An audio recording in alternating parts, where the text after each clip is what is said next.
Бизде деген жарандардан кайрылуу келип атканда дагы мисалы 2 баласын алимент алса, бир баласын ошо карыздары көбүрөөк болсо, бир баласын өндүрүп берген учурлар да болот да. Ошондо бул маселе кантип каралат? 2 баласы болсо, бир эле баласын өндүрүп берет. Ошондой учурлар болуп жатканда кандай болуп каралат да сот аткаруучулар тарабынан? Мен да түшүнбөй калдым да. Жок, андай учур болушу мүмкүн эмес. Бир бала болсо, бир балага ылайыктуу алименттин өлчөмү чыгат. 2 болсо 2, 3 болсо 3. Баары бир экөөнү өндүрөсүздөр. Баары бир экөөнү өндүрөбүз, ооба. Анда туура эле да. Бул биринчиси, анан айткан маселе боюнча сыртка чыгып кеткен жарандарды издөөгө салганда кантип жарыяланат бул? Ал бүгүнкү күнгө ал эме боюнча иш алып барылбайт. Буюрса эми мына прокуратура өткөндөн бери көпчүлүк мамлекеттер, то есть гос органдар менен интеграция болуп иш алып барылып атат. Буюрса аны дагы өткөнкү чоң жыйында сунуш берилип, аны интеграция боюнча иш башталды буюрса. Кандайча бул флажок коюлабы же сыртта жанакы Интерпол аркылуу издейсиздерби? Сыртка чыгып кетпөөсү боюнча жаранга эме временный ограничение коюлат.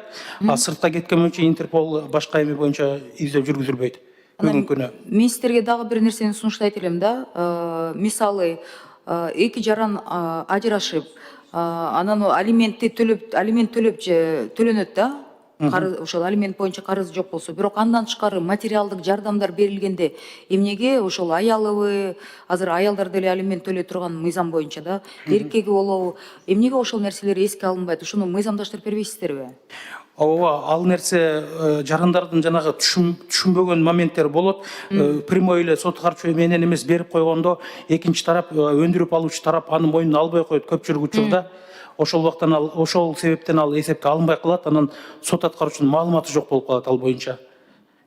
Буну биз мыйзамдаштырбайлыбы? Эмнеге айтылып атат? Анткени деген техникалык жактан мүчүлүштүктөр болуп, мүмкүн деген бир платежкасы электрондук түрдө кечигип калса, же дагы бирдеме болуп кетсе, кийин деген ошо маселе туулганда бала деле чоңоет да. Бала чоңойгондон кийин ошол маселелер боюнча алиментти деген убагында төлөнбөй калган же ушундай кемчиликтер кетип калган деген сөздөрдө деген эркек тарабынан үй алынып берилсе деле, машинелер алынып берилсе деле, оокат, садик, тияк биягын төлөнүп берсе деле эске алынбайт экен да.